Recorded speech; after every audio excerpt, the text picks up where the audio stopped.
On. And we are recording. Guys, thank you so much for watching. We got a great show today with Dale and Mr. Tarek, who he introduced me to on Sunday, April 20th, 2025, 1 at 3 p.m. Eastern. Happy Easter, everybody. But Dale's been on here a zillion times. Everybody knows Dale, and you can go to the description. You can buy his books. You can follow him on socials, all that good stuff. And he's been on here probably more than any other guest. But I haven't actually, other than text, I haven't spoken to Tarek before this. So, uh, Tarek, could you please, I don't even know if I'm saying your name right. Could you please introduce yourself and kind of take it away in whatever direction you want? It's Tarek, but All right, all everyone right, yeah, butchers it, man. Yeah, everyone butchers it, so yeah. everyone calls me Joey. All right, Yeah, that's yeah. so much easier. It started in the army. They said we don't know how to say your name. You look kind of Italian, so we're gonna go with Joey, and it stuck with me ever since, man. Fair enough. Fair enough. Um, but yeah, because so Dale put us in touch to do a podcast, and could you maybe talk about your background and what you're doing now? Where did I start? Let's see. So I'm originally Palestinian Lebanese, but I was born and raised in UAE, United Arab Emirates. Lived there for the first 13 years of my life. My dad worked in oil and gas, and we ended up moving to Houston, Texas. That's where I went to high school, college, all that good stuff. I enlisted in the U.S. Army at 18 as an interpreter. Got in a little bit of trouble in the Army, and when I got out, went straight into contracting because I had already acquired those skills and figured I could make triple as much money. That's where it all really started for me, man. I was young, 20 years old, contracting as an interpreter overseas. I'm fluent in Arabic, and the advantage I had was I spoke all dialects, Yeah. so I could change my dialect. It's it was a wild. It's been a wild run, man. I'm better at answering questions Oh than yeah, no. really Well, talking about myself. You know what I sorry, mean? no. Dale knows. I just make it up. I've been doing it for 5 years. People are like, "What are we talking about today?" I'm like, "I don't fucking know." And I just start recording. And I'm like, I have as little of an idea as you have. I have no idea what I'm doing every single Well, day. Yeah, Dale, how did you get to know him? yeah, so let me just kind of throw, yeah, kind of give us a little direction here. So I met Joey, same thing, a couple few years ago, man. Actually was during COVID. Basically, I put out a solicitation. I was looking for guys to go to work in San Francisco. There was a gig there. It was crazy, but basically, I won't name the store, but it was a huge department store. I remember that you were sending me videos. Yeah, they were getting ripped off all day long, man. I mean, it was crazy what was going on there. The craziest part was they wanted security, but they didn't want security that actually worked. They wanted security to stand around like scarecrows. Well, I didn't know that when I first signed on, but they were paying a lot of money just to stand around look scary. And the reason they didn't want you to do anything was because they were actually making money when people were stealing stuff, which I remember on one particular day, there was about 75 shoplifting incidents just on one day alone. And so what they do is they try to capture or record how much stuff was recorded. They don't even try to stop them from stealing. They let them steal it, just record how much they stole, and then they submit it to the insurance company, and then they get their money back, and that's all relative, like how much was actually stolen, right? And so they never lost money. So And fucking dirty.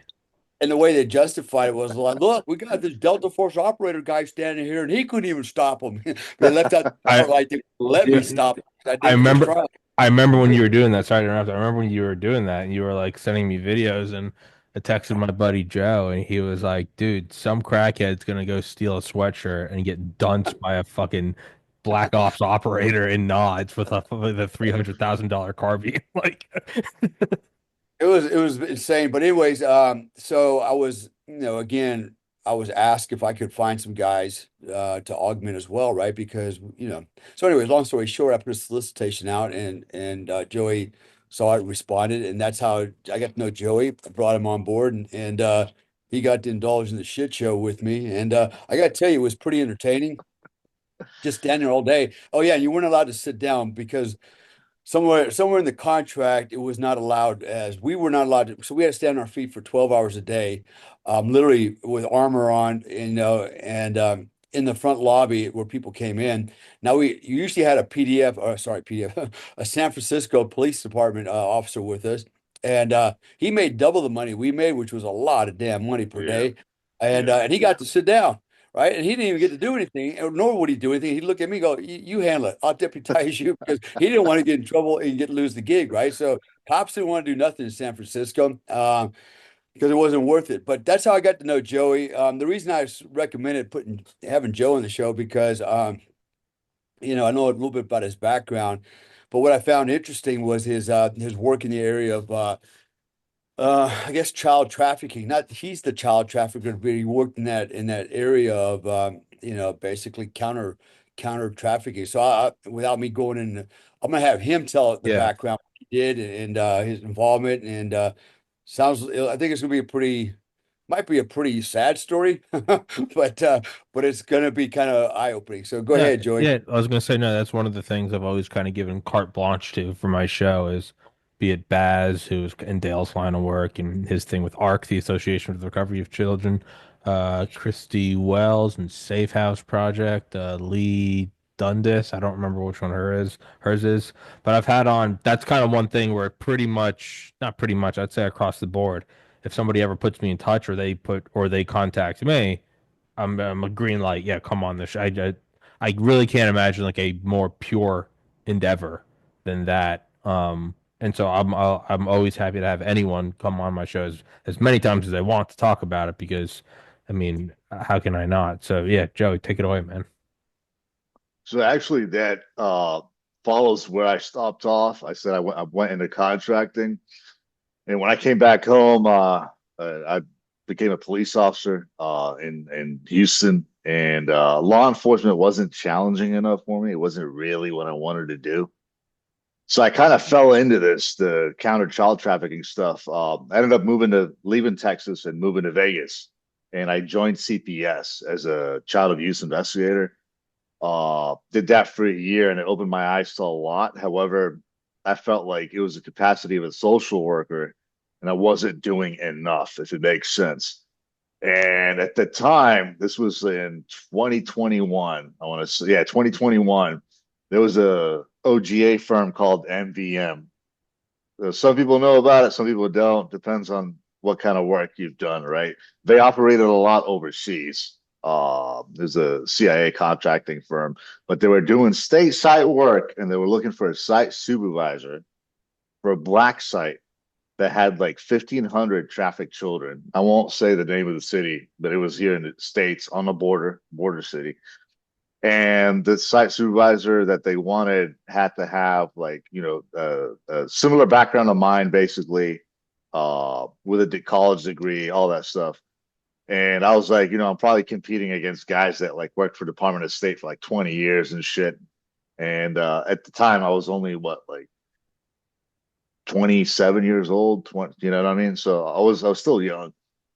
I applied for it, and the description was very vague. It said you were going to be responsible for overseeing security specialists that were going to be transporting, and protecting these trafficked kids.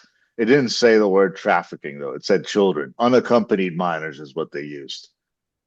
So I knew like the gist of it, right? Anyway, so I applied for it and I interviewed, and the guy who was directing the operation was actually a retired DEA special agent who was responsible for the Houston division where I was from. And from my time in law enforcement, I knew him. Like I knew of him, he knew of me, right? And he hired me, and next thing you know, I was on a plane within like 24 hours to that city. And I was in shock. I was like, what the fuck? Like, I've never operated like at a site supervisor level for something massive like this, especially 1,500 kids. Like, that's a big op. And it was during the summer. I went there. There was three other site supervisors with me. The whole thing was like dodgy, but they put us in a nice hotel, Marriott. So I was like, all right, this is like probably pretty legit. It's coming from the government's budget, right? The other guys I was working with, one was like retired DEA. They were like, I'm not gonna say like way better than me, but more experienced than me. One of them was retired DEA, one was retired DOS, and the third was retired CIA. So those guys obviously had way more time doing black ops than me, right? The closest I've ever done black ops overseas was being an interpreter a little bit of interrogation, for different Yeah. agencies, but never like actually supervised a group of people for doing that kind of stuff. So, to make a long story short, I did very well. I had to like hit the ground running basically. I had like 100 agents under me. That's what I call them, agents. They were contractors, most of them ex-military, and they had these agents transporting these kids all around the country and overseas as well to vetted families that were going to foster them. Most of them were trafficked, so they weren't going to send them back to the countries that they were coming from. And it wasn't only South America. It was crazy. Like some of these kids were like from India and Ukraine and Russia. But it majorly like affected me and I enjoyed doing it, man. It was a 24/7 op. I barely got any sleep and we ran for 3 months straight. And I ended up at the end of it all, a lot happened, but at the end of it all, we were successful. And I was actually a main part in it because the client, the US government, was very impressed with how I did it, and they actually used me as a liaison out of the four site supervisor. So I was actually there on site while the guys were handing all the agents and the kids. But I got to see everything behind the scenes. Worked with a lot of staff from the White House, got recognized for it. It was crazy though, man. We were like in unmarked white vans stateside transporting these kids, renting entire like charter planes, Yeah. unmarked charter planes, and putting these kids on them, and they would all go to like different countries and stuff. Um, didn't fly commercial, all that stuff, like just exactly how we do it overseas, except there was kids involved. But yeah, that's where it really started for me, and then I started contracting for ICE from there after Uh, that. DHS, there was a lot of trafficked kids across the border. And I started first as a security specialist contracting with them. And then most recently, I was an intelligence officer. And I really enjoyed that because that was like my bread and butter with DOD. And, in the past, contracting, my background was like mainly intel, really. But it was very interesting to actually get to interview the traffickers on why they do it and all that stuff. I got to interview some pretty gnarly people from the cartel in Texas. And then recently, the most recent contract, and I'm actually active on it right now. I'm in Australia, but I'm not working on that right now. But I'm still active on that contract. I can't go into too many details because I signed an NDA.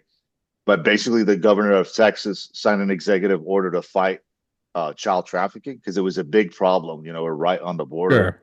It's a huge problem in Texas, huge problem.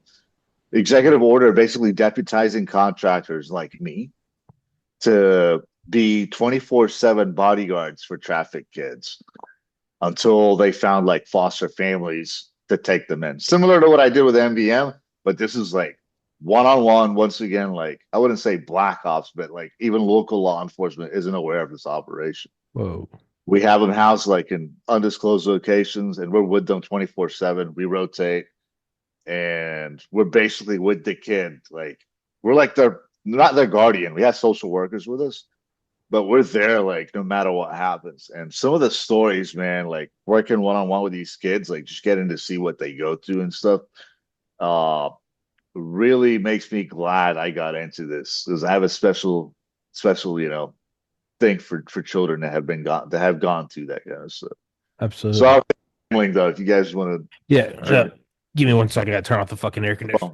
in, But so you do something like that, just so I could say Dale's probably one of them, or there's always the low hanging fruit.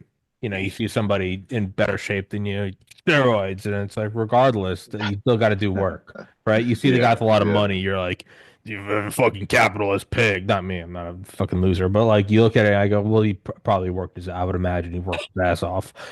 The kind of the easy, the low hanging fruit thing, right? And it's because there's some truth in it, but from one side you can spit on everything the DoD does. You can be kind of, a self-righteous hippie. It's all evil. It's all killing and death. Then you have on people like Dale or like, Don from artillery up to Delta Force, and it's like, yeah, you have no idea what you're talking about. Like the world isn't an American suburb. The world does yeah, the universal yeah, language is violence. It's just what it is. You have to be dialed up.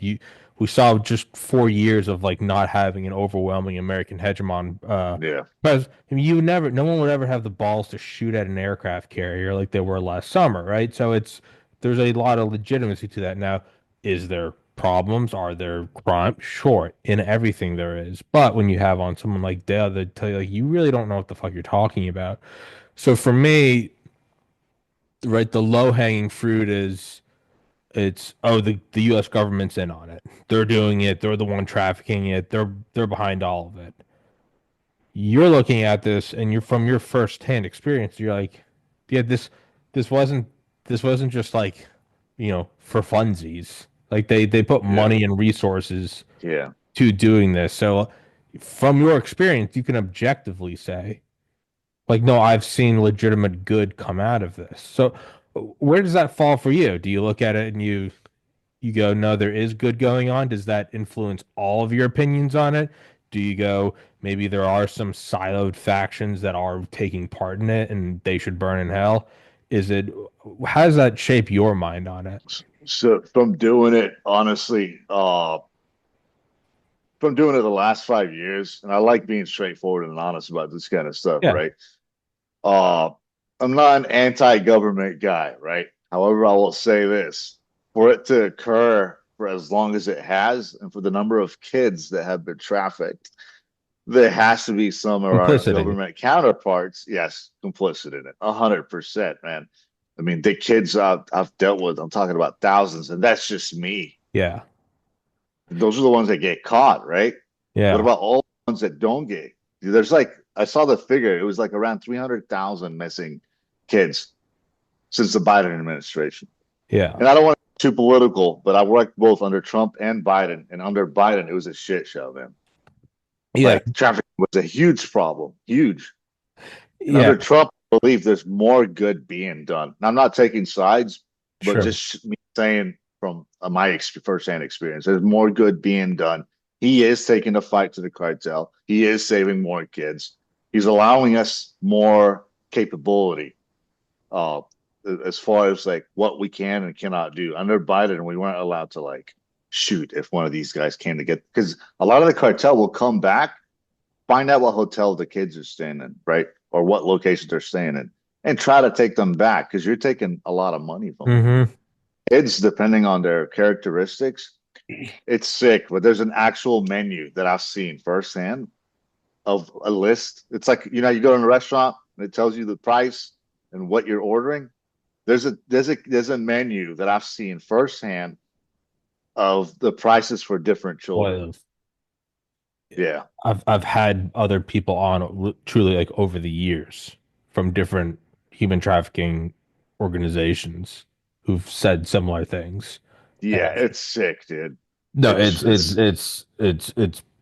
it's beyond and but therefore anyone doing anything to oppose it is it's all, if you can't come if you say I have one lifeboat, yeah, but if it's Titanic, you're like, yeah, no one's complaining about that singular lifeboat. They are yeah, grateful for it. So yeah, that's how I look at like complicity and stuff. It's if you look at if you look at how quickly Trump sealed up the southern border, I mean, literally sending the Marines and like Chinooks, you then go, well, so it was possible. You didn't want to. When you look at how quickly and how powerfully and the duration of using the FBI to hunt down January 6th protesters, you go, well, you can find things. You absolutely could have found out who was funding the BLM riots. yeah, You could, yeah, when G visits San Francisco or LA and they clean it up, get rid of all the homeless, you go, so you yeah, can't do this.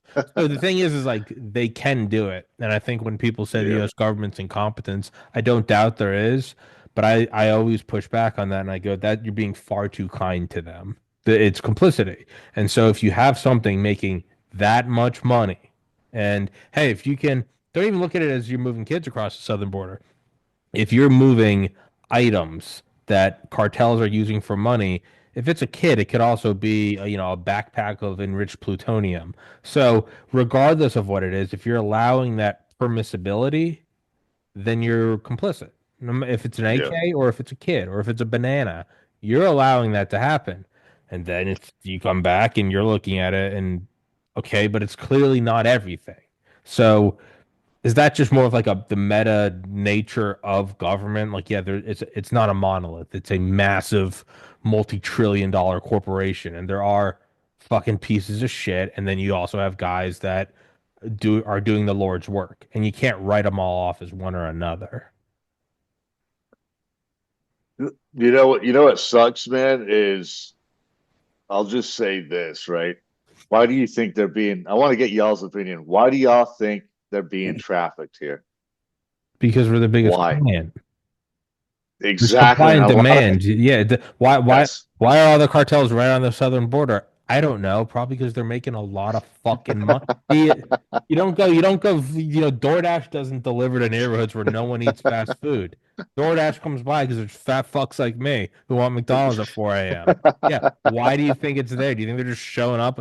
It's not a 1500 BC bazaar where they're like swinging around meats and Persian rugs. It's like they're evil, but they're not stupid. They know what Yeah, they're fucking yeah, doing. yeah, Yeah. yeah. And I've actually operated also on the other side of the border, down in Guadalajara. And man, if you try to traffic one of their kids, the whole town fucking riots. Is what it should be. It's they here, no one bats an eye, man. It's bad. It's bad. So, Unless there are people actively pursuing it, of course. But the regular average person will be like, hey, I'm gonna look the other way. Like it's crazy, What dude. Some of these kids would tell me, like, hey, would tell people at Walmart while we were with the traffickers, please help us, we're being trafficked. And they say, sorry, kid, we don't want nothing to do with it. that They're afraid of the cartel. It's one thing, man. Like I've worked against terrorists and all that shit, but the cartel is different than any other kind of fucking people I've ever worked against. yeah, It's a different breed, no, bro. I don't doubt that at all, and I don't doubt that the threat and the deterrence is very And, real. But and, I think and there's just certain, yeah. Sorry, go on. I think fear is the main culprit here, right? They post all these videos and all that propaganda shit, and they fucking fuel the fear of Americans, and that's why a lot of people we know it's a problem, but do we really want to get involved? I mean, dude, like about a month ago, my fiance was visiting me in Texas, right? I'm getting off a shift after protecting a kid, and a SUV, gold Escalade SUV, older version, pulls up next to me at a light. I'm just giving you an example. And it was the fucking cartel. They roll up their windows. This is like at 6:30 in the morning. One street before my apartment. They roll down their window. They look at me. I'm like, all right, this is it for me. I have my hand on Yeah, my weapon. Hey, we're just letting you know we know where you live. And I'm like, okay. I'm like, if I react, I'm gonna end up dead. There's like four yeah, armed guys. I'm sure they had, but that's just an example of like how deep they are, man. Their intel is like fucking as good as ours. of course. It's a They're well, very organized. They're it's very organized. For them to traffic that many kids and drugs into the country, you can't be fucking stupid. Put it that way. The ones that get caught are actually like with the lows. You see these guys with the 18 wheelers and shit. Cartel members have told me that I've interviewed, right, while I was working for ICE, have told me that they're usually fucking distractions for the bigger loads past them. why wouldn't you? No, it's the Yeah, right move. It's evil, but I mean, yeah, no, why wouldn't you? Yeah, I guess and I can only speak for me, and it's easy because I don't have a wife and kids, so I get how that arithmetic changes. But I guess for me, I there's like levels of, if they roll up and they're like, Tommy, we know where you are because I'm going on some campaign on my podcast about how cocaine's bad. Eventually, I have to go, I had friends in college who did coke and no one ever put a gun to their head. And you know what? Maybe it does kill people, but they're all adults. And if the cartel's threatening to kill my parents, how much do I really care if other shitheads my age are doing cocaine? Not at all. Okay, fair yeah, enough. Yeah, fuck yeah. off. I don't care. There's just I don't know. There's just a level of when it comes to kids. I think there's just I think you have to ask yourself like, man, am I okay with this? If somebody comes up to you at the Walmart and goes, they're trafficking cocaine, I'm like, yeah, dude, I'm not trying to get shot in the face. Yeah, But if yeah, it's a kid, I mean, at a certain point, you do have to ask yourself, and if you fear the cartels, I mean, then you have to start asking yourself, like, you know, how certain are you that there is no God? How certain are you? Are you 100%? No, I'm pretty sure I'm an atheist. Are you 100%? Well, what's on the other side? I mean, is there eternal life? Is there reincarnation? Do you reincarnate as one of the kids? So you go, well, what about all that? Maybe there's real deterrence. Maybe there's deterrence that makes the cartels look like Boy Scouts. Maybe hell is real. And then you go, none of that's real. Okay, sure. What about then in this life? Let's just say it starts with birth and ends, and there is no God, and it goes lights out at the end. Okay, fine. How much longer can you live your life every night? How many more showers by yourself at night and just scrubbing? Do you think like, man, there's some 8-year old being gang raped and I could have said something?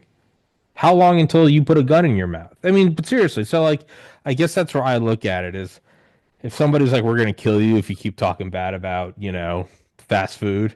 Like, all right, RFK, weird hill to die on, but go for it, brother. Like, but if it comes to like kids. I mean, I just going out of the gym earlier in my building, just sort of like 2 foot tall kids just babble and walking. It's just like it really is just like the manifestation of God. It's just this little innocent. They don't know Yeah. how to hold grudge. You're smiling and you're like, and I guess I also look at it like I'm 34.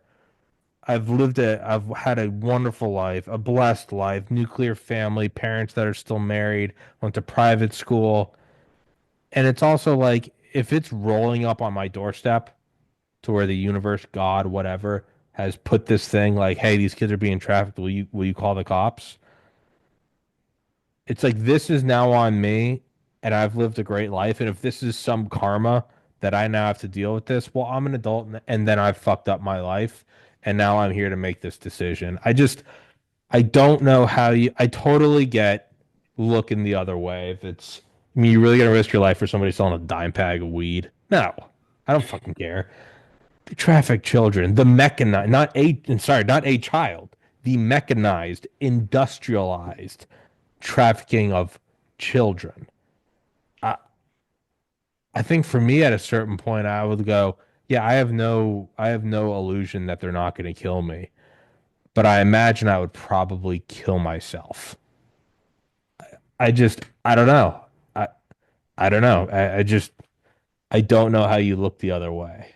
I can look the other way on a lot of things. I can go, yeah, fuck off. You know, Man, Dale. Tommy, man, you're right. Joey, you said, people were like, well, I can't help you. Little kids like, hey, help me. They're gonna do bad things to me. Help me. And that's just that. What does that say about humans, man? Um, I mean, we really are some horrible freaking creatures, man. At the end of the day, man. I mean, we're just nasty. I would rather have a dog. I like animals better than humans because m most people.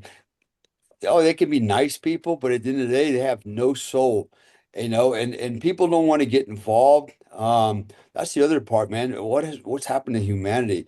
Like right now, you look at what's going on. Everybody's pissing and moaning about, we got Elon Musk exposing all these people that are stealing money, all this corruption, all this bullshit. People are just mad about that, and and they're going out and burning Teslas, but nobody's talking about, you know, these children, man, that are being trafficked. Nobody's talking about it. That's why I thought it'd be kind of cool to get Yeah, Joey on here to talk about it because, man, there should be more discussions like this. It's like that's something like you would think that all of us, regardless of our political background or religious beliefs as humans and as adults we would rally together and go, hey, we got to protect, man, kids. That's when you can't protect your own kids and you don't care, you don't even want to be involved in that because you got more important things to do, like go to work every day. And that says a lot about a person, man. I'm like you, Tommy. I will kill a man if I catch you molesting a child. If I catch you molesting, I will kill you, man, right there on the point spot. blank. Point I don't blank. care. I'll say that right now. I have no problem with that. There's a limit to, what I will tolerate.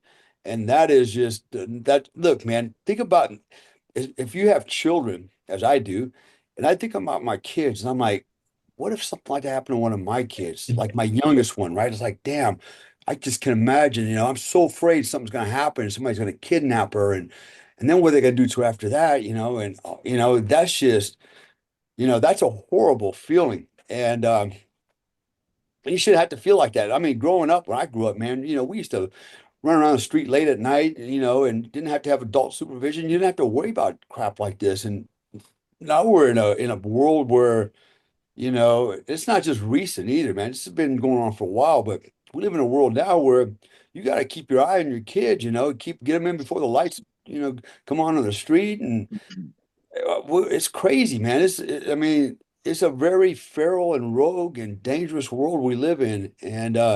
And these kids, and you mentioned 300,000. Yeah, it's over 300,000 kids just in this Biden administration. How's that Yeah, motherfucker sleep at night? Knowing this guy and his family, by the way, all of them, every one of them, they're all complicit.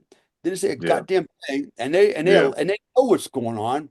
yeah, yeah, And how do they fucking sleep knowing that there are children out there dead, mutilated, molested, went through hell and going through hell, and they did it for what purpose, to what end, for what end? And that's what really amazes me. And then you've got all the supporters out there that support these fucking evil son of a bitches, and they don't care, man. And it's I mean, I got some personal, not my personal experience, not personally happened to me, but family members have been down this road, and it's not a good thing, man. It's not. It's one of the worst things that can happen to anybody, man. And but I was kind of curious. You did answer one question earlier, Joey. My question was why. Why were you securing the kids? What was the concern? Now you told me, and I kind of figured as much that these fucking savages were going to come back and get these kids because they're fucking nothing but yeah, money, man, yeah. they want their money, that makes a lot of sense now. And then my other question was, you said you interviewed guys, traffickers, and Yeah. you know, and I'm sure you asked them why you doing it. What were some of the answers they gave? What was their response? So most of them, I'd usually ask like, "Hey, do you have kids?" And they'll be like, "Yeah." And I'd usually reverse it on them and be like, "Well, what if your kid got trafficked?" And a lot of them were like, "Well, it's life." It's like I don't know if it's a cultural thing, and it's not only Mexico. It happens a lot in South America, but they have like this way of thinking of where like whatever makes money, first it was drugs, but now kids, you can make more money off of the children. It's the number one profitable business right now for the cartel, by the way. It's no longer drug trafficking. Drug Yeah, trafficking is number two. Number yeah. one is child trafficking. Each kid on average costs 20 to 50,000 US dollars. If you're talking about a blue-eyed young blonde girl, now you're looking at like 100K, man.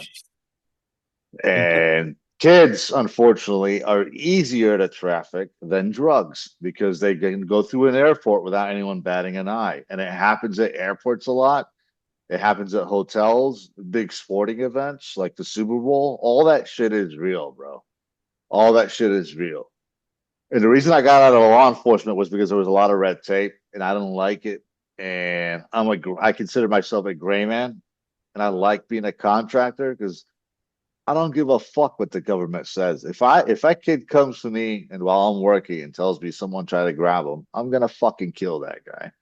And there's no red tape on that. Our rules of engagement are different than police officers.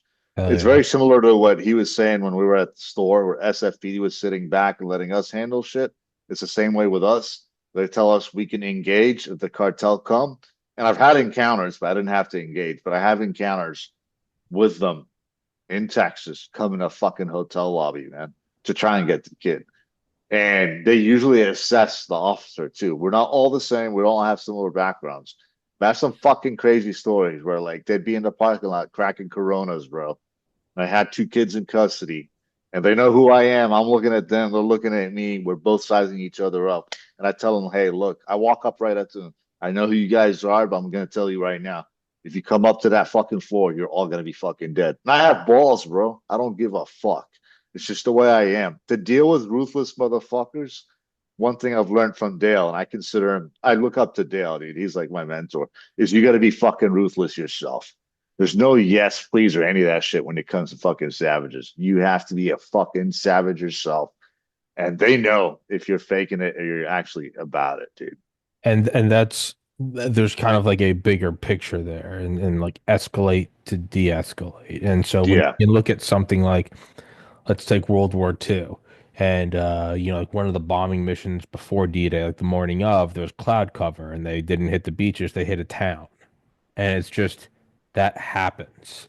None of them are Yeah. like none of them are jerking off to it. They're like that happens. I mean, when Curtis LeMay led the bombing raids in Japan, he said after the war, he's the one that led Strategic Air Command, was if you're going to use violence, use an excessive amount of violence, use way more violence than needed, kill excess civilians, because in the end, that will save more people on both sides when the war Hmm. ends. So you can look at something like that and go, well, how do you sleep at night? And be like, that's a world war. And you're going, do we want 500 million people die, or do we want to limit it to 85 million people? You go, yeah, it's probably hard to sleep at night, but you had to make some shitty choices. I get that to where that's hard. I understand that that's where a lot of PTSD comes from. Okay. And then you also have, you know, but at what point do you accept that as a level of war, or where do you have a red line? And I get looking at it like this is war. Civilians die in war. It's fucked. But you can't keep writing it off as this is because at a certain point you have to draw Yeah. a line and Yeah. go, well, what are we gaining if the thing we're sacrificing is the innocence of children? And you have to have a line. You can go, I'm not getting in a fight with every crazy person on the street. I mean, you walk by someone, they have $5, you go, no, and they go, fuck you. Like, you don't turn around and have a standoff. I'm like, dude, I'm going back to my apartment. If somebody tries to kick down my apartment door, I'm going to shoot him in the face. You have to have parameters to where you go, we're not retreating farther. I get that shit happens in war. I get that people make money and there's grift. I understand that it's not good, but it's what happens in any organization. But you have to have a red line to where you go, we're not doing that. We're not doing this. Bombing campaigns, they suck. They happen. We're not sacrificing children. You have to have that because if not, and then you really start to get into some like, biblical ideas of is that a nation worth saving? If you can go up to somebody in Walmart and go being trafficking, I don't want any part of this. Is that a society that's worth saving? And I would have to say no. It's because if you don't have that final line that you're not willing to go past, then you have no line. And it means the entire thing can be pushed over. And it's if you can't bring that and so well, why do you do it? Well, it's how the world works.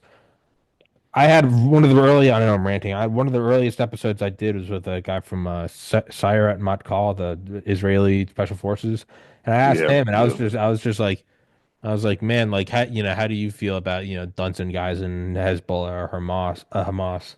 And he was saying how they captured one and they're like interrogating him, and he was like, honestly, man, I feel bad for him, and I was like, what? And he's like, here's a guy, he's never seen running water. He doesn't know what a phone is. He makes what, $1 a year. And then somebody comes up to him and goes, I'll give you $500 if you shoot this RPG at that American convoy. If you die, you're out of this. You don't have to live in hell anymore. And if you make it, you're more money than your family's ever had. And a lot of times the guy goes, yeah, what other choice? He goes, I get that. And he goes, I also get that I have to kill that guy because if I don't, he's going to do this. I get like that's how fucked the world is. I really do. I understand like yeah, it's a dark Yeah. place. But there have to be final lines to where you go, not one step back. If you go past this point, like we're detonating the nuke. And if it's not children, what is it? What is it? And the answer better not be, well, my own life. Because your own life is not fucking worth anything. If you see a kid getting trafficked and go, yeah, well, it's just how the world works. You deserve a bullet in your head. Like that's no different than a cancerous cell. They go, we got to get rid of that early. Somebody goes, well, that's just how the world works. They deserve a 357 in their forehead. You know what's fucked up is that a lot of the social workers I work with have the exact fucking mindset, and I blame the system for it to happen, for Jesus. the reason it happens at the speed that it happens, dude. It's because that's a fucked up mentality, especially when you have when I realized like humanity has really lost its cause. When I had a girl about like 2 months ago telling me the story about how her own fucking mother from rich suburbia sold her into fucking trafficking into the cartel. Yeah, I mean, you start I'm looking like, back at history and go, yeah, no, maybe it makes sense. when a volcano detonates and burn. You go, no, I think I get it. No, I get it. No, you turn from. I always look at that and be like, man, God's an asshole. And then I look at that and I go, there might have been a point, man. There might have. What do you do at that point but use a flamethrower? Yeah. Yeah. I don't. Hey, Yeah, Joey, dude. sorry, I got a question. So Yeah, from your sorry, I'll shut experience, up. no, I'm ranting. from your experience, so a lot of kids are getting trafficked into America. Obviously, there's a big demand, right? Yeah, There's yeah, people in yeah. America, our country, they're craving kids. To what end? For what end? What are they, is it for sexual exploitation? Is it for harvesting organs? Is it because they can't adopt a kid, so they want to? What are the reasons they're doing it? Like, give me some reasons, man. Who are these people? Do we know? So, Like, particularly, so without me getting a bullet to the back of my head, I'm not gonna say specific like names because that does happen, by the way. That's why like we signed these NDAs and shit. There's a huge risk with what I do. Like it's insane, man. Not only the cartel that I have to worry about, but the people buying the kids. Obviously, look at it this way, right? The kids are expensive. You're not buying a 8 ball. You're buying a fucking child, right? So you're talking about like 50 to 100 grand, right? Who's got that kind of money floating around? What kind of people? I mean, that should answer judges, politicians, lawyers, chiefs of police. It's fucking crazy, bro. And what do they use the kids for? I would say right at the top of the list, everything you mentioned. At the top of the list, it's definitely sex exploitation. yeah, Second, I would say like slavery, child slavery. For like they keep them in their houses, bro. I'll say this one story, okay? In Vegas, a well-known dentist had a kid locked up in the fucking basement. The wife knew, his kids knew, and no one ever reported it. We got a random report from a neighbor, right? There was a kid crying. Fucking went into this guy's basement, and that kid has been there for like years, dude. And it was the same thing. He bought him over the border. The guy's facing like not even life, man. It's the other problem is the sentencing for the motherfuckers. This is another huge problem, which is why I don't support a criminal justice system, right? Because I see it. The dad gets arrested, right? I'll give you an example for being complicit in trafficking of his child, and he gets like fucking 5 to 10 years in prison. But the guy selling bricks of cocaine gets 20, 20 to 30 years in prison. You see the fucking problem with that picture? And a lot of yeah. them are like, all right, we'll do fucking 5 years in prison with on good behavior and make 100 fucking grand, couple hundred grand. And a lot of them are doing it every week. So do the math. They're fucking millionaires, dude, for fucking trafficking kids. It's easy money. All you're doing is putting a kid, and a lot of them aren't like hidden. They're recruiting now American citizens with low profiles and clean records. It's no longer mules. Those are the old days. Now they hire Americans, right? That look normal, clean history, clean background to put these kids in with them. And they fucking drive right across the border and no one questions anything. And of Now, course, obviously, there's Border Patrol agents also complicit in it. It gets way deeper, man. FBI is always arresting. If you go on the DOJ website, they don't put it on the news, but it's always on the DOJ website. This person got arrested working for Border Patrol. This person got arrested for customs for being complicit, taking bribes from the cartel. These guys are so fucking balls deep in our government that even the guys up top are getting paid. You can't tell me that the guys up top aren't getting paid because this problem would end tomorrow. If we really wanted to end it, we'd fucking end it tomorrow, dude. Go in, blast in, shoot an entire fucking complicit cartel, let them know who's the fucking boss, send a message. You have to do it that way. Because you keep rescuing kids, but this is going to be a never-ending fucking problem. So we handle things different. And so That's these, that's hey, so Joey, these kids are, so you recover kids. Okay, you recover these kids. Do you try to get them back to their parents, or what do you do with them? so the two agencies involved uh are Health and Human Services and CPS, right? Federal level Health and Human Services and then at state level CPS. And a lot of the times they'll take these kids into custody, right? And wait for parents or a family that wants to foster them. Now, if the kid is being trafficked by their family themselves, they're not going to go back to that family. If they have relatives, that's usually the second thing they look at. If they have relatives that they vet, their vetting, by the way, is bullshit. I'll go back to that. Their vetting is bullshit because what happens a lot of the times is, okay, they have a cousin, Jose or whatever, in Chicago, Illinois. He's good. He's got a clean background. Let's send a kid over there, right? The kid goes back over there. I've had the same fucking kid 3 times. What does that tell you? That the families that they're vetting is bullshit because they're getting paid by the same people that the fucking parents fucking bought, right? The same people that are trafficking the kids are all fucking involved. The whole family, bro. So our vetting system is fucked. I mean, how many times are you gonna get a child into custody, right? The only thing I can think of is that given it, usually the last cause is putting the child in a foster group home. But those guys also in a foster group home are at a way higher risk than the other kids because they know that they don't have a support system. The state doesn't give a fuck about them. Most of the kids I get are actually ones that are from foster group homes who run away and get trafficked and get caught and come back into the system. Most of them. Of course, it starts usually with them running away from their parents or their parents selling them. Those are the top 2 things.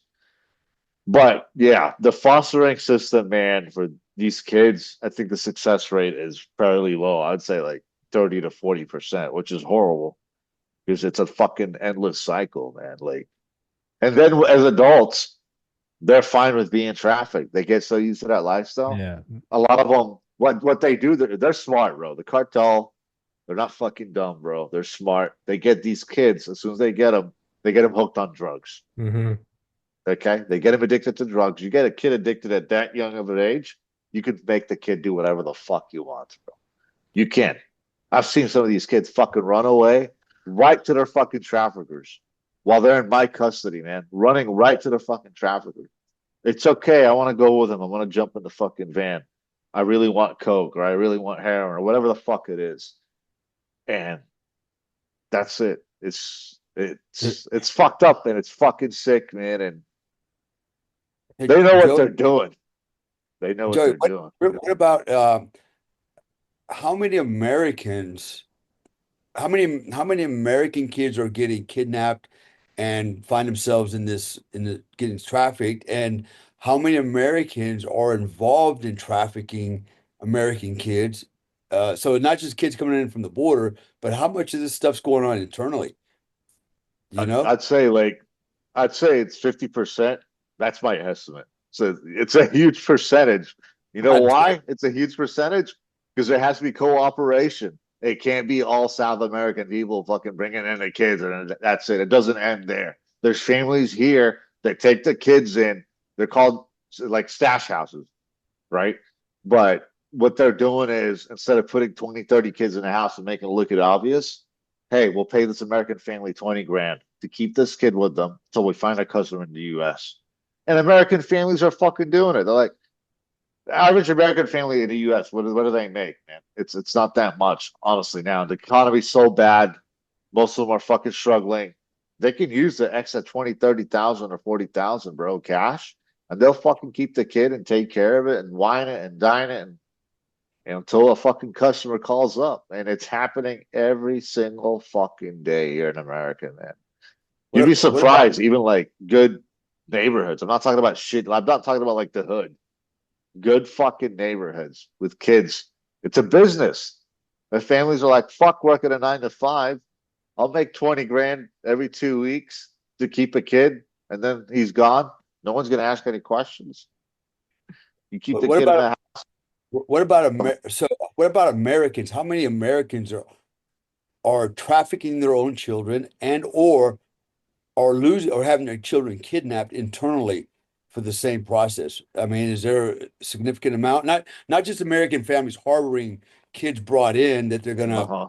out, Yeah, but yeah. internally, how many people are involved in trafficking their own children and selling them, and or how many kids, American kids, are getting kidnapped and also being trafficked? Well, and so So domestically, what kind so of issues that? I'd say when I first started 5 years ago, it was like at about 20 to 30%. However, after COVID, brother, COVID fucked the world up, and a lot of people left humanity when that shit fucking happened. After COVID, that number rose, I want to say, to like 40 to 50%, Wow. which is a lot.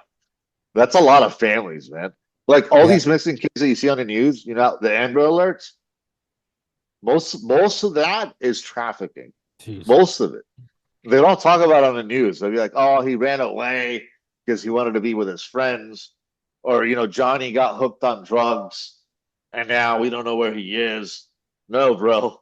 You're saying 300,000 children. Just think about that fucking number. And I'm not talking only about South American kids. Look at the numbers for fucking here nationally. It's huge. Thousands of kids go missing every day, brother. American kids. And the FBI has no clue where the fuck they go. They're being trafficked 100%. A kid doesn't just fucking go missing. Yeah, there's a Yeah. small percentage of runaways, Sure. but the majority of kids that go missing in the US, I'd say 70 to 80% are involved somehow in trafficking. And a lot of those American kids actually get trafficked overseas. They don't stay here. So they bring the South American kids here, and then the American kids get trafficked overseas. It's a fucking cycle, bro. What happens? What happens to a lot of these kids? I mean, how does it end for them? So I mean, they're gonna get older, maybe if they're lucky. Are they murdered, buried? Do they go on and just kind of assimilate back into society? Go, well, that happened to me, but nobody will believe. How's this end for these kids? You want another grim fucking answer to that question? Isn't it normally organ harvesting or suicide? Isn't it? And prison. Yeah.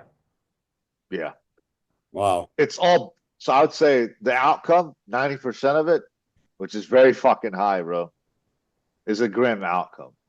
Prison, suicide, like he said, it's huge. Suicide is huge among trafficked children. They never recover, bro. The Yeah. How PTSD can at a you? young How age like can that. you? Like we go to war and we get PTSD. Imagine 12 years old getting fucking raped every day, like fucking different people and being drugged up.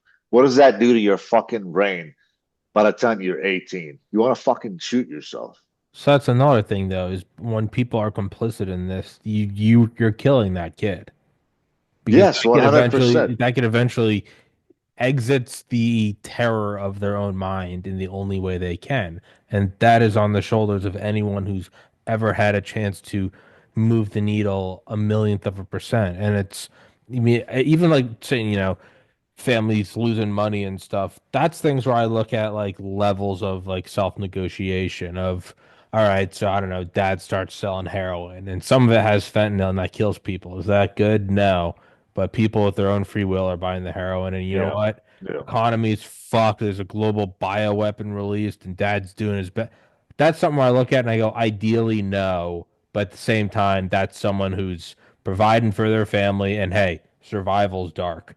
I just you have to like there has to be a point to where you go, I would rather starve on the street than do that. And it's with everything, even it's a bombing campaign or a nuke. You always have to, well, what is the thing we're doing? We're doing this for what reason? To preserve this, United States or Western civilization. Okay, that's what we're saving, and this is what we're doing. Although this is fucked, this saves that. Yeah. There has to be the final thing to where you go, if the thing you're doing is the destruction of the innocence of children, it doesn't matter what you're preserving because by definition, the thing you are preserving is a system that is okay with the perversion and destruction of innocence. So you are using evil to save an evil system. It is much better to deny the evil and go out fighting. And if you die, you die. But you'd rather look at it and go, yeah, the country went under. The only way it could have survived is if we did human trafficking. Is that a country worth saving? I would imagine probably not. And people won't like this. Be like, well, it's easy to say that we're not going to do that. But I mean, true, like, where is the line? Because if you're not okay with that line, then the entire thing deserves to fucking collapse. There's just, and I feel like that can't be like a radical. It's not like I'm up here going, if anyone ever smokes a joint to get life in prison, I get where you're like, hey, shut the fuck up. Like, Yeah. Yeah. but there has to be a line of, human trafficking, getting raped every day, and they end their lives with suicide, drug overdose, or their little literal organs are harvested. I mean, could there be a more clear cut, like this is good and that's bad? Like I get wars are gray areas. Why are we there? Are we You, occupying? you, What about the you know, resources? Is there a more simple like there's the net. If the ball goes in the net, you get 3 points, and if it misses, you don't. There's no gray area in basketball. You go, did you get more points or not? This is you know, something it's like in the afterlife, God's looking at you going, are you fucking retarded? Like I know you're not bright, but I mean, kids trafficked, raped, organs, not doing that. you And know, Joey, you, you know what do what, you, you know what happens to child traffickers in the Middle East? What, they become king? all I don't fucking know. Like get invited to All the right, House of let Saud, me rephrase the question. Like get an in Saudi apartment in the Arabia, Burj Khalifa. I don't fucking it's know. no, no, like let's say Saudi Arabia, you're a child trafficker and you get caught. Do you know what happens to them? what? Execution. Oh, well then shout out Saudi Arabia. I think We can agree on a that, common ground.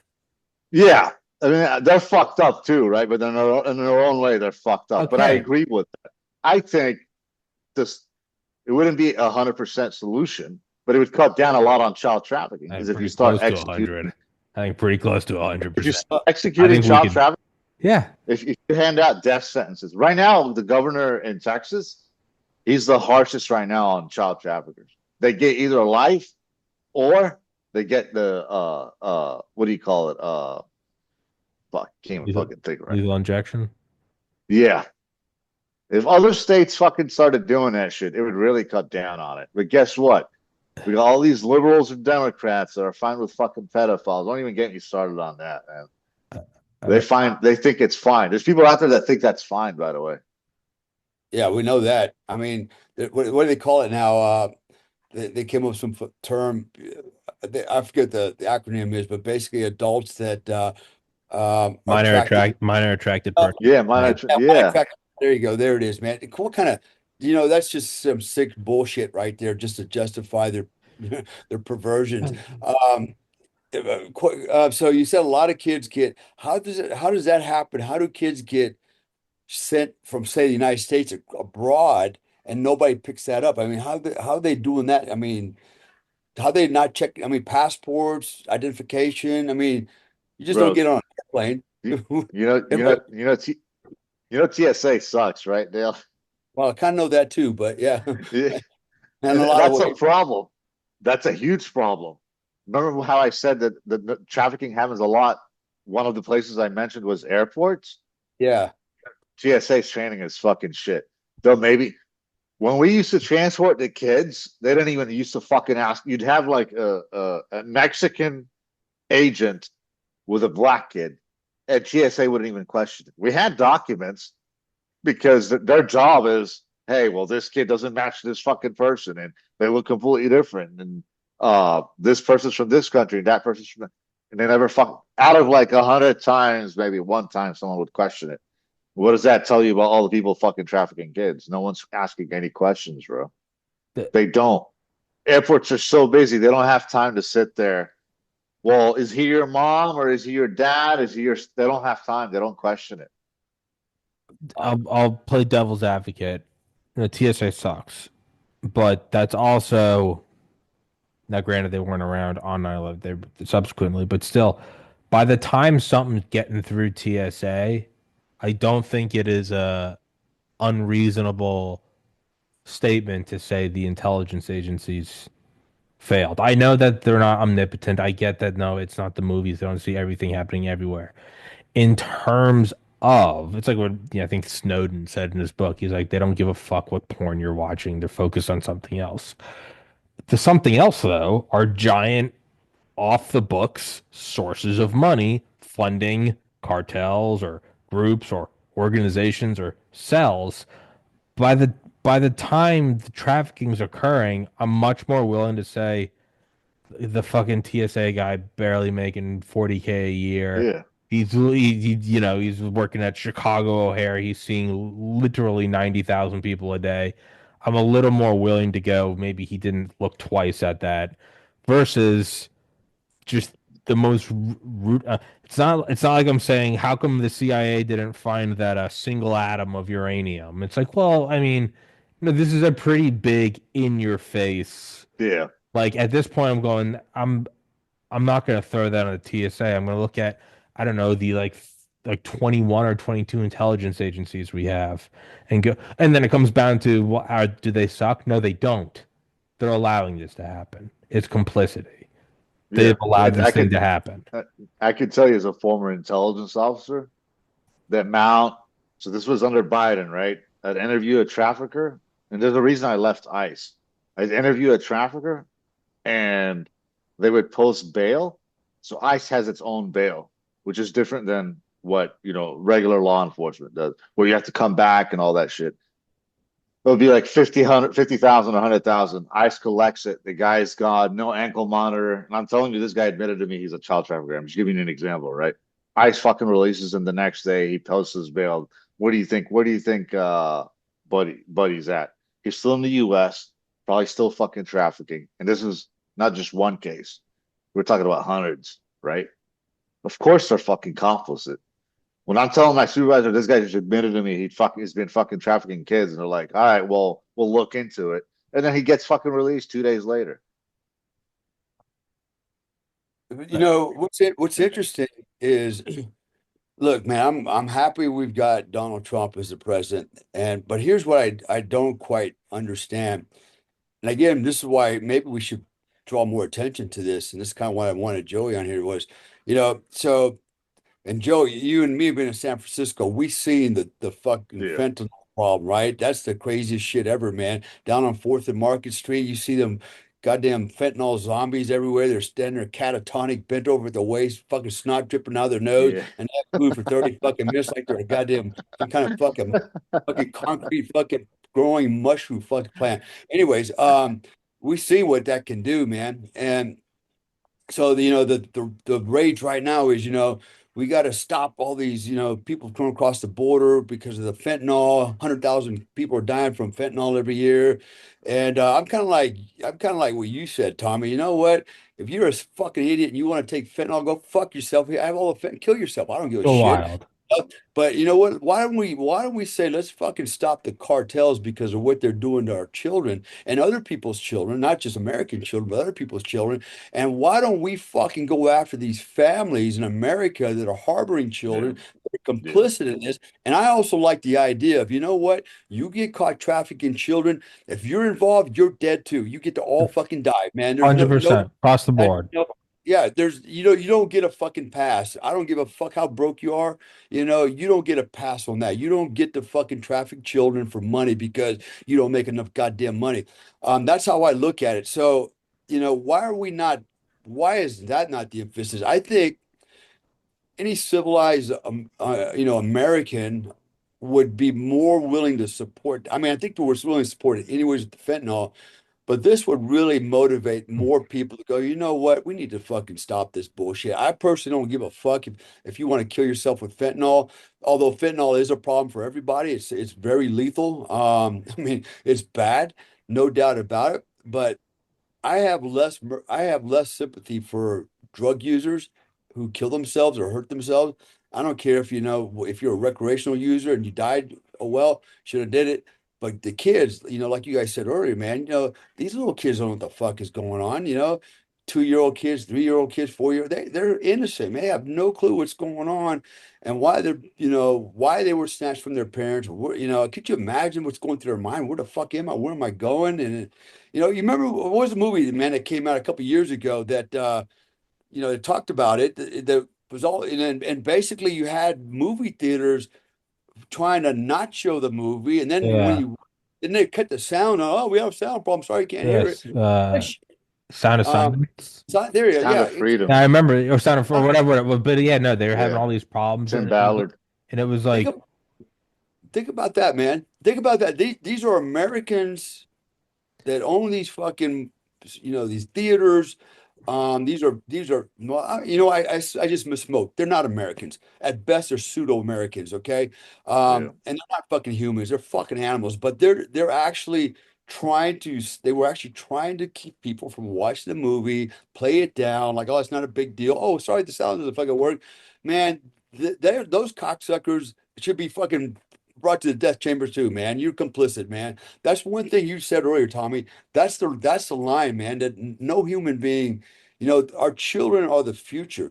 That's our that's our purpose in life, man, to procreate and protect, the next generation so that we as a humans, as species, whatever you want to call us, can continue to live on. And when we can't even protect our own children from each other and we're willing to let this shit happen to them, what does that say about, humanity? Now, um, another point I wanted to bring up, this is not just an American problem. I can tell you from personal experience, this is a global problem. I read a while back, man, something over like 1 million kids a year are fucking trafficked around the Yeah. world, Yeah. fucking coming up missing It's everywhere, right? Where are these kids going? Well, you mentioned, I won't mention where I'm at and all those types of things right now, but I have seen pictures of, little 2-year-old kids, 1-year-old kids, literally fucking gutted open, splayed open, rib cages open, missing organs, laying out in the fucking jungle where they were fucking, where basically their organs were harvested. Um, what kind of a sick human being does that for money? Well, um, I got a personal story, and I'm gonna kind of careful how I share this, but it does kind of impact at home with me as well. And and this kind of we're not talking about child trafficking, just human trafficking, is a big deal. It's not when I say human trafficking, I'm talking about children and women and Hmm. young girls, right? That's a huge business, man.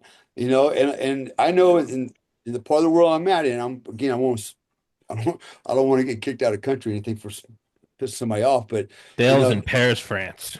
yeah, yeah, there you go. There's a lot of trafficking going on in this part of the world, especially, not just yeah. kids, but women, My wife, she actually found herself being trafficked at a very young age, at 18. She thought she was getting a job and she was going to go work in a foreign country as a maid. They have services where you actually go through you go do the application, then they give you some training, they get you prepared, and then they ship you abroad with your passport stuff. You go to a family and you work for them, right? And it's really a form of slavery when you actually know the details. And like for example, look, you go anywhere, you go to the Middle East, right? What do you have there? Nothing but TCNs, foreign nationals, Filipinos, Malaysians, you name it. There are all these young women working as maids, right? And they're not all just being used as maids. They're being abused. There's all kinds of shit going on there. Um, and so it is a big business, but these women have very little you know, uh, imagine you're a girl that has to travel abroad to make a living to feed your family back in your home, and if you're lucky, you make 250, $300 a month, right? And you're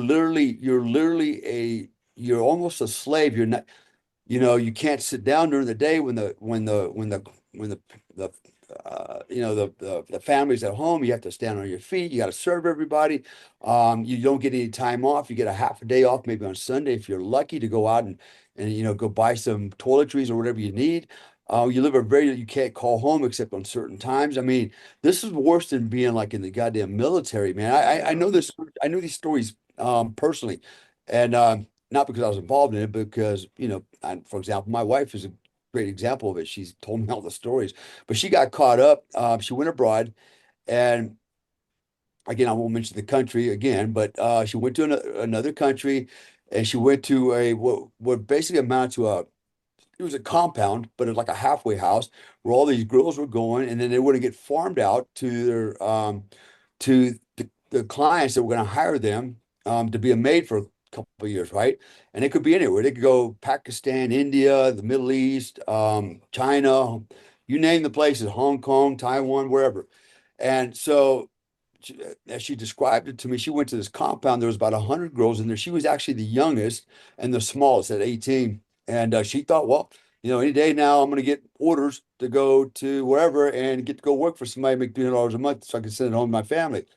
And she told me she was there for 6 months, and every now and then, as the girls would disappear, she didn't get to cycle out yet. 'Cause guess nobody wanted her, but then the guys that were controlling the girls couldn't leave. They were in a walled-in compound, and the guys that were running they were Bangladeshi. All right, and that's what they're Bangladeshi basically, and some Pakistanis, some Indians from that region. And these guys were running the compound. They would take some of the girls out and they say, "Hey, you got to come over and clean my house for me." They'd come clean their house, and then they'd have sex with them and then throw them back into the farm with the rest of the girls. And then it was apparent eventually that this is not we're not going to get hired out. They're actually getting sold off to be slaves, sex slaves. And my wife actually escaped because she was the smallest one. She could actually fit through some bars. They lowered out the window and she ran off, and she ended up meeting a Chinese family, and she told the story. She's lucky she didn't get raped, and they didn't rape her. They drove her to town the next morning, a couple hours. She told the police, and the police, everybody showed up. They raided the compound. It was completely empty. All the girls, everybody was gone. So she had a near miss. She was one of the lucky ones, but who knows what happened to all these other girls? And this is pretty common. It's very common. So a lot of these girls that are look, thinking they're going to go work abroad and make some money and take care of the family at home. They never go work. Not in that sense. They're going to go if they're going to get sexually exploited, probably killed, and enslaved or whatever terrible things you could probably think of. So it's not just a U.S. problem; it's a worldwide phenomenon. Yeah. And Yeah. and at the end of the day, man, it comes back to supply and demand. And unfortunately, I mean, how can you be that? Let's just assume that most of the reasons these things are happening is people are a bunch of sexual deviants, and they're sick, and you can't be human if you're going to do that to other people. We're a world full of some very evil people. Yeah. Tarek, Joe, I don't, that.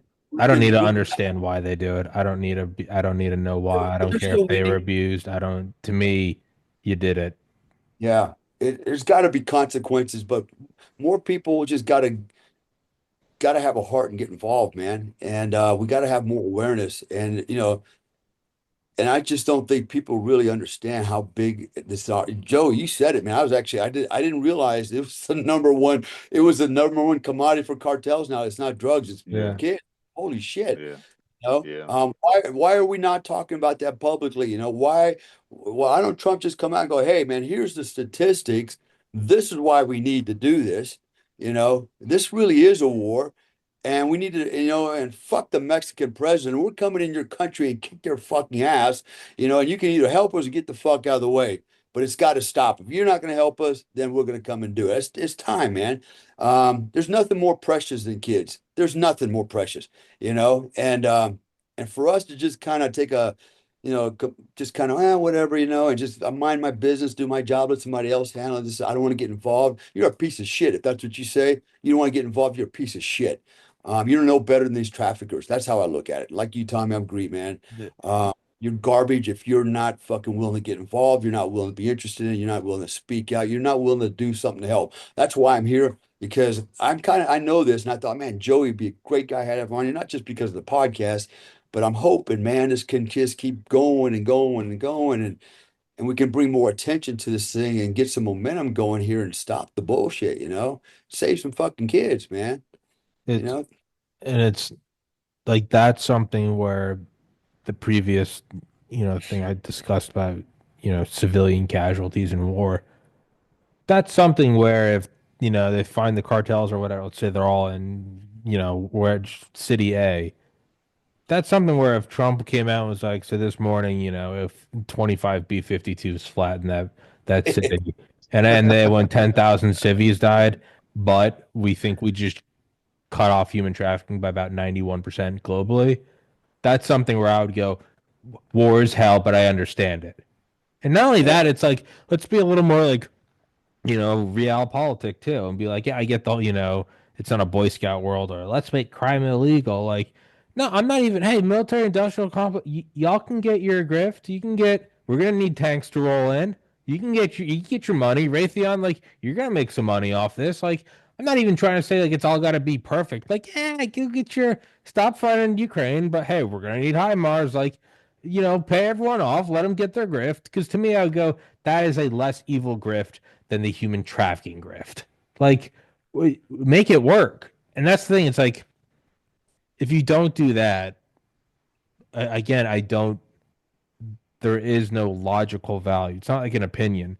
It rationally is not a valuable nation to save if that nation enables this to happen through complicity or ignorance. It is not worth saving. If you go, we're going to nuke Hiroshima, a lot of civilians are going to die, but it's going to end the war in Japan and it's going to end the war in the US and Europe. You go, that sucks that a lot of people are going to die, but if that brings about peace globally, yeah, I think so. And what is peace? A home where you can have a wife and kids and they go to school and you work for a better future. If the thing that you're doing is enabling children to be abused, you are a cancer cell. You are incorrectly replicating. It's not worth. You know what you do when the cancer cells you give it chemo and you fucking kill it all. And I rationally can't look at it any other way and go, it does not deserve, not only does it not deserve to survive, it deserves to be destroyed. I just, and again, you like that's a radical opinion. Like everything else, I'm much more lenient on. It's like, well, how come we're not going to Africa? We can't be everywhere in the world, and I get it, And well, what about Russia and Ukraine? I'm like, yeah, world's fucked, but hey, those are power vacuums in different parts. There's so many things where I'm willing to be like, no, it's okay. You can't be worried about every conflict in the world. I'm not even trying to take some like Captain America, like everything must be good. Now I get that most of the world, as we've all said, like, yeah, I'm kind of if you're gonna do fentanyl, like God bless, but at the same time, you're an adult, go for it. Like I'm willing to say, like you can go do fentanyl and kill yourself. Like I'm being very reasonable. You just can't do this. Well, this guy is, he's selling weed, he's dealing heroin. All right, okay, whatever. No kids. Like they're selling long range missiles to the Houthis. Okay, I'm not for it, but no kids. And it's fucked that if you look at Saudi Arabia and go, I really respect their stance on child traffickers. That's fucked. And not only that, you look at it and go, but everything else in their society is so evil. Is it? If everything else they do, horrible women's rights, and it's a theocratic dictatorship, but they protect children, I don't know if I can sit here and go, it's a bad thing. Well, America has freedom. Freedom to do what? To pay taxes in a huge economy that funds a military industrial intelligence community that enables the trafficking of children. Dude, I'll say this. I love the US and I'll always be a patriot. After living here in Australia now for the past month, I told my fiance, if we have a kid, I don't want the kid being born there. Yeah, You that's know, here what so happens to fun. child traffickers? Like, let's say a child trafficker, they hand out harsh sentences in Australia, by the way. You can look up the laws. Anything that has to do with kids, pedophiles, child traffickers, you're fucked. You're looking at 20 to life in prison, which I salute them for. They're very strict and disciplined here in Australia.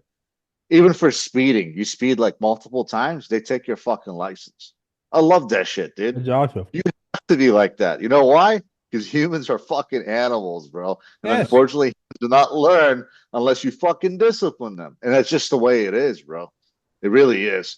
And I like it here, man, because it's stress free. Yeah, we can't carry firearms or whatever, but you don't need to carry firearms because if a bad guy's caught with a firearm, he's looking at fucking life in prison here in Australia, dude. And sometimes you got to hand out harsh punishments all across the board because, like I said, humans are fucking animals, and the only way we learn is through punishment. We got to go back to the caveman mentality. And I've seen the difference between living here and there. Like even here, my buddy was telling me he's an ADF buddy of mine that I met through Dale. He was saying like, if there's a pedophile that gets out of prison, right, and he's in a neighborhood living, right, if the people in the neighborhood find out that he's living there, bro, the whole neighborhood comes together. This is here in Australia, and it's very common, and they beat his ass. Good. They should Like kill him. it. Yes. That doesn't happen in the U.S. We got them all over, bro. Like I live in Austin. Austin is very liberal and very friendly to pedophiles. Like when I have this app called the Citizen app, it tells me where all the pedophiles are staying. You go on Austin, you fucking open that app, bro. They're fucking scattered all over the goddamn city, and people are sitting and having coffee with them. And oh, we feel for you. We know you're attracted to kids, and it's okay. There's nothing wrong with it. Blah. Fuck that, dude. Come to fucking Australia and tell one of these fucking bogans that you like a kid. See what fucking happens to you. They're gonna stop your fucking ass, bro. It, We gotta go back to how we used to be. All Yeah, this progressive bullshit has ruined the fucking country. It really has. yeah. We need to go back to how it used to be. If it's not too late, the thing is that it's they're not. not. I still think it can. I mean, look at 1925 Berlin. I mean, they're not only cross-dressing and shit. I mean, they used to put up flyers in Berlin and it said, "Berlin, take a breath. Your dance partner's death." Because there was a fad where people would wake up and put ether in their coffee. I mean, which is like funny if you're like at a music festival and you're 21. But and they snap back. Like, well, they snap back to the Nazis. I don't think the Nazis put up with pedophiles. I'm not co-signing the Nazis, but the same way you go, Saudi Arabia is backwards. I'm like, if they defend, and so not only, so let's remove the morals, let's remove the ethics, let's remove the glory of God or the fear of Satan. Let's remove all of that and just look at it. What I have a degree in biology, Darwinianly. A species survives if it can reproduce. That's why sex above all else is the greatest pleasure because your DNA wants to replicate and mix with other DNA and make more diverse organisms. Okay. Remove the cross, remove morals, ethics, everything. If you cannot successfully reproduce and provide nutrients and protection, whether it's a bunch of little turtles or it's mosquitoes or it's kittens or whatever, and protect your offspring in a Darwinian sense. No religion, no moral, no fucking no international law, no nothing. If that one reproduces more, you go, that's the better fungus. That's the one that reproduces more. That one's not that good because it doesn't reproduce a lot. Darwinianly. So even if you go, well, I'm an atheist, I don't want to hear y'all's approach on it. Sure, if you're a fucking science fuck, look at it this way. You are not protecting your offspring. The other things, Saudi Arabia, are protecting their offsprings. So if you look at the Middle East and go, well, it's been a theocratic shithole for 5,000 years. Well, it's kind of fucking working because they take care of their kids and they kill people that fuck the kids. Do they let the women drive? No, and ideally they would. But you know what, man? Like this is how bad it is. If you're making that negotiating point and be like, they don't fuck the kids. I don't care I don't care what the GDP is in the United States. You guys are for fucking the kids. And over there, they don't have plumbing, but you know what they do? They chop off pedophiles' heads in the town square. The maybe my life ends and I'm like 300 pounds in a fucking huge robe with a giant beard, and I'm just like I become like a blind sheik. That maybe is how this my podcast ends. Is me in fucking Saudi Arabia. And if you ask me, the CIA is looking at me on some infrared screen and they're like, we're gonna hit him with a Hellfire missile. And they go, why did he do that? He grew up in the United States, white guy, blue eyes. What happened? He was just really sick of fucking the kids. And they'd be like, that guy has a line. He has a moral line. That's where this ends. So in sense of Darwinian, remove every emotion, remove everything else. If you were to just look at different organisms in different petri dishes, you'd go, that one eats its own kids. Yeah, that one's not going to survive. That's simple. It's that simple. So whether you're taking it from a theocratic point of view, God and morals and ethics, or whether you're looking at it purely from the physics and mathematical certainties of biological replication. So whether you're an atheist or whether you're a devout Christian, Muslim, Jew, whatever, they are both the same outcome. You can't use one for shelter. They both look at going, you can't harm the kids. There's no wiggle room. None. Zero. So this isn't, oh well, you believe in God. This has nothing to do with it. I'm coming at it from someone with a biology degree. It doesn't work. You can't fucking do it. There is no argument other than you're defective. And from the philosophical religious standpoint, you go, you're full of sin. From a biological point standpoint, you go, that's a fucked up cell. We need to get rid of it. There's nothing. If you're doing it, you're fucked religiously or biologically. And if you're okay with it, you're fucked religiously or biologically. There's no argument.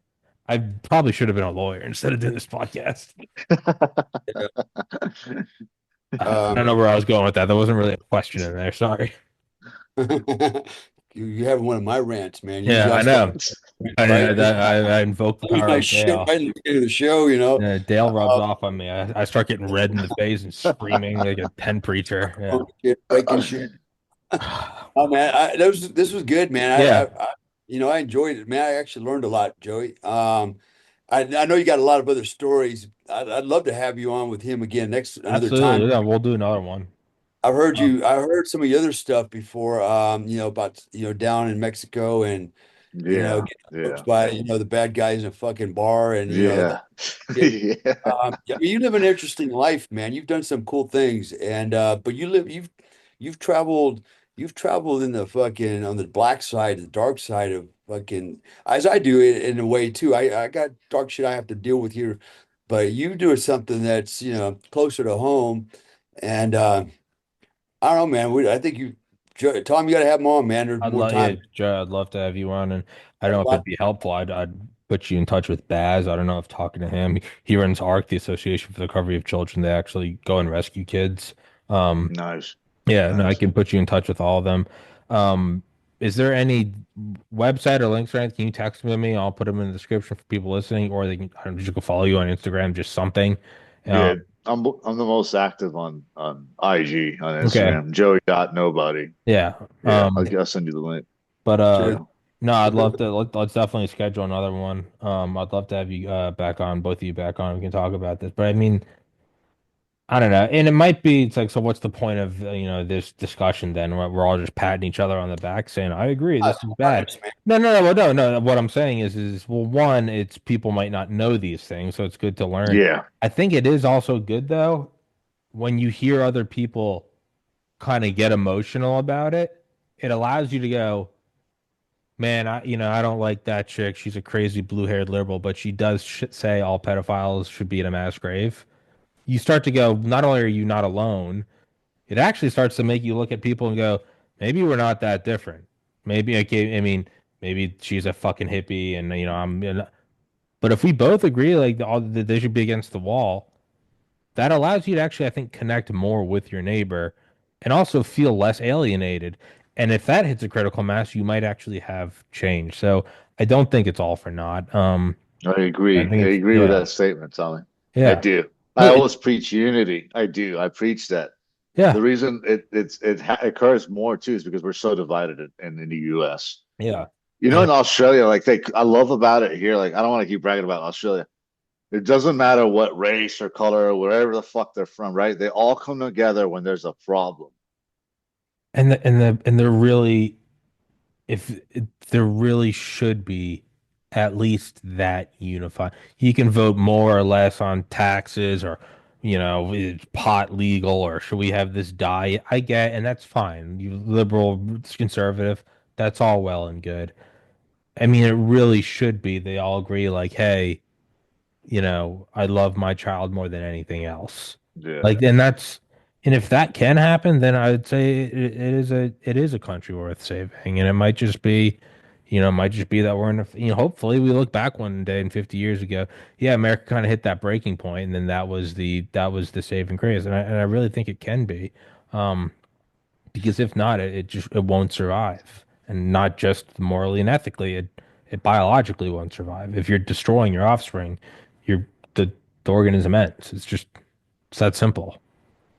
So, but a Joe, more yeah, optimistic outlook, I would say, my personal view, to haven't done all that stuff, that the U.S. is doing now better than it has done the last 10 years, yeah, in my opinion. Trump is doing better than his first election. yeah, He's no, going hardcore on criminals. He's going hardcore on child traffickers. He's saying we got to fucking get out of fucking Ukraine and all that bullshit. He wants to fucking end the Israel plus Palestine bullshit. there's more happening now, and it's been like time for that. And I think the next coming years, life in the U.S. will be better. I That's what believe I so. think. I believe so. And it really is, man. Like it's a reasonable unifying thing to be like Yeah, it is. we can hate each other's guts on every other the whole this many genders or don't push religion down. We You can argue about that forever. I mean, what a much better place, what a much less fervor and hatred we would have for each other if I'd be like, yeah, no, she's got nose piercings and she identifies as a frog, but I saw her retweet a live leak video of a pedophile getting decapitated, and I respect that. Like that can be that can be the middle ground. And if it can't be, it's not worth saving. And this ends with me and Cutter dressed as a sheik. And then yeah. Yeah. So um I will text both the Spotify will be up today, Rumble will be up tomorrow or Tuesday, but Spotify will be up today. I'll text to both you guys. I know it's late as fuck Sweet. y'all's time, so I appreciate your patience. Joey, thank you for coming on here and talking. Yes, sir. You're doing the Lord's work, and I'm more than Thank you, happy. Dale, for Yeah, connecting me absolutely. with Yeah, hell Tommy. yeah. Thank you, Very good. Dale. And No, yeah, dude, the show is yours. It's like I said, it's pretty much just the human trafficking thing where I give people carte blanche. Come on my show as frequently as you want. If I can help in 1% of 1%, then I'll know I did. I'll know I Yeah, did good. So, yeah. um, but gentlemen, thank you both so much for your time. Dale, Joey, uh, till next time, guys. Thank you so Yes, much. sir.